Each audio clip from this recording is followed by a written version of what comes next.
जय श्री राम। प्रिय मित्र हो, आज हम देखने वाले हैं राजा दशरथ का श्री राम को राज्य देने का निश्चय। यह रामायण की एक परम पवित्र कथा। मित्र हो, इस कथा को शुरू करने से पहले कमेंट में जय श्री राम ऐसा लिखकर प्रभु श्री रामचंद्र के आशीर्वाद पाइए। राज्यसभा से पूर्ववासियों के चले जाने पर कार्य सिद्धि के योग्य देश काल के नियम को जानने वाले प्रभावशाली राजा दशरथ ने पुनः मंत्रियों के साथ सलाह करके यह निश्चय किया कि कल ही पुष्य नक्षत्र होगा, अतः काल ही मुझे अपने पुत्र कमल नयन श्री राम का युवराज के पद पर अभिषेक कर देना चाहिए। तदनंतर अंतपुर में जाकर महाराज दशरथ ने सूत को बुलाया और आज्ञा दी, जाओ श्री राम को एक बार फिर यहाँ बुला लाओ। उनकी आज्ञा शिरोधार्य करके सुमंत्र श्री राम को शीघ्र बुला लाने के लिए पुनः उनके महल में गए। द्वारपालों ने श्री राम को सुमंत्र के पुनः आगमन की सूचना दी। उनका आगमन सुनते ही श्री राम के मन में संदेह हो गया। उन्हें भीतर बुलाकर श्री राम ने उनसे बड़ी उतावली के साथ पूछा, आपको पुनः यहाँ आने की क्या आवश्यकता पड़ी? यह पूर्ण रूप से बताइए। तब सूत ने उनसे कहा, महाराज आपसे मिलना चाहते हैं। मेरी इस बात को सुनकर वहाँ जाने या न जाने का निर्णय आप स्वयं करें।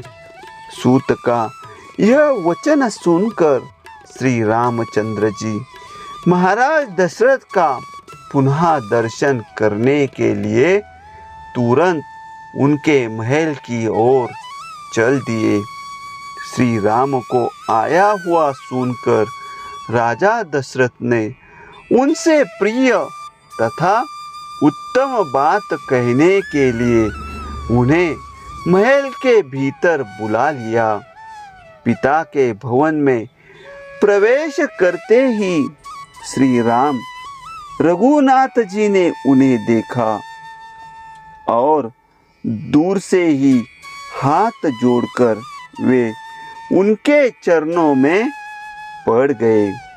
प्रणाम करते हुए श्री राम को उठाकर महाराज ने छाती से लगा लिया और उन्हें बैठने के लिए आसन देकर पुनः उनसे इस प्रकार कहना आरंभ किया, श्री राम, अब मैं बूढ़ा हुआ हूँ, मेरी आयु बहुत अधिक हो गई है। मैंने बहुत से मनोवांछित भोग लिए, अन्न और बहुत सी दक्षिणाओं से युक्त सैकड़ों यज्ञ भी कर लिए। पुरुषोत्तम, तुम मेरे परम प्रिय अभीष्ट संतान के रूप में प्राप्त हुए, जिसकी इस भूमंडल में कहीं भी उपमा नहीं है। मैंने दान, यज्ञ और स्वाध्याय भी कर लिए। वीर, मैंने अभीष्ट सुखों का भी अनुभव कर लिया। मैं देवता, ऋषि, पीतर और ब्राह्मणों के तथा अपने ऋण से भी ऊऋण हो गया। अब तुम्हें युवराज पद पर अभिषिक्त करने के सिवा और कोई कर्तव्य मेरे लिए शेष नहीं रह गया है।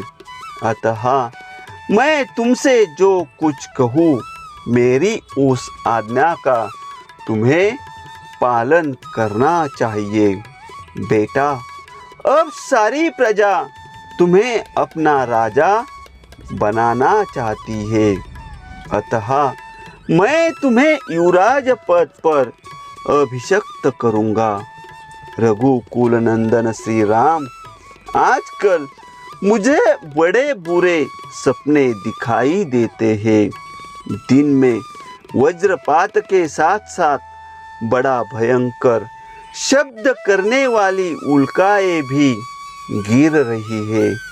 श्री राम, ज्योतिषियों का कहना है कि मेरे जन्म नक्षत्रों को सूर्य, मंगल और राहु नामक भयंकर ग्रहों ने आक्रांत कर लिया है।